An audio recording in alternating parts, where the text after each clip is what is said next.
What's good, people? Uncle Hotep back at it again. God damn. I just made a video. I just hit send that John Conyers, now he's stepping down. He's resigning. Effective today.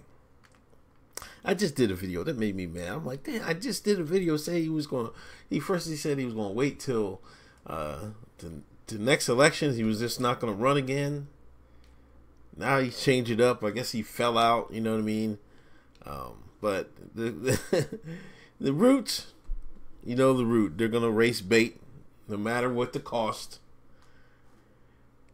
Steps down amid sexual harassment allegations. Double standards win again. This is insane. Like, I don't believe how they can rank this.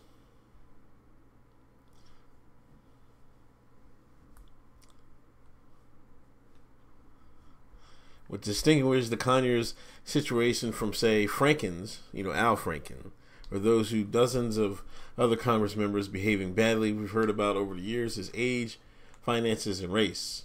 First, Conyers has been in Congress longer than anyone else, and many members, even Democrats, have simply wondered if it wasn't time for the 88-year-old to finally retire, and let some new blood into the Congressional Black Caucus. Yeah.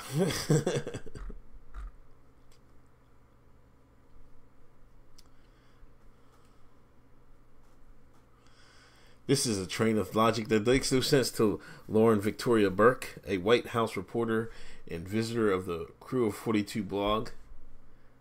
I don't know who Lauren is.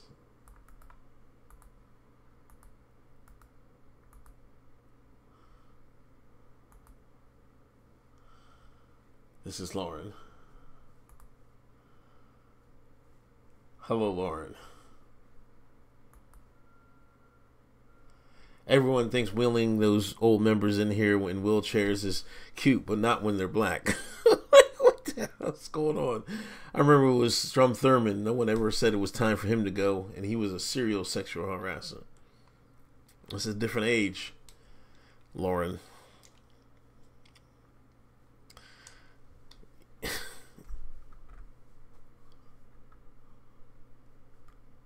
This is another thing.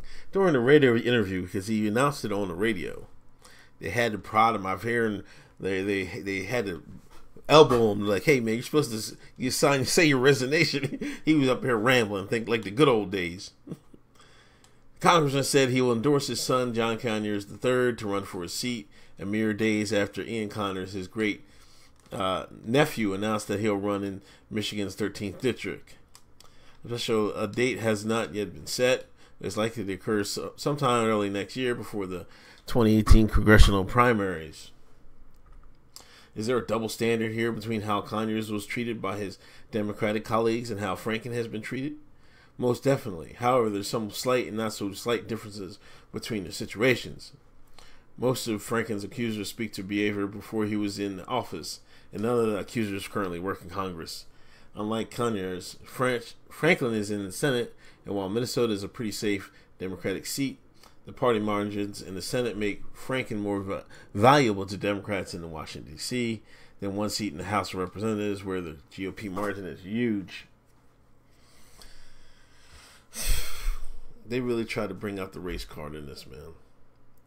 Also, Franken is an older white guy who was founder writer at the Saturday Night Live, and Conyers is an old black guy who's a founding member of the Congressional Black Caucus. It's always pretty clear which one of these two would be shown the door by Democrats first, regardless of what's fair or equitable. I've seen too much.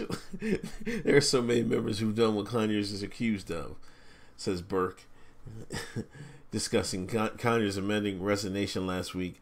I don't like double standards, and that's what it is. If I were John Conyers' staff, I would have said, I'll resign for sexual harassment, what Donald Trump does, and left it at that.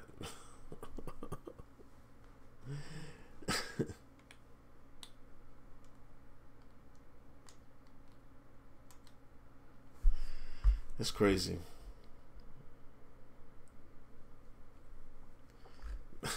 That's crazy. Either his nephew or his son going to win it. Boy, I tell you, I guess he's going to have the last laugh. Anyway, this is Uncle Hotep. Peace.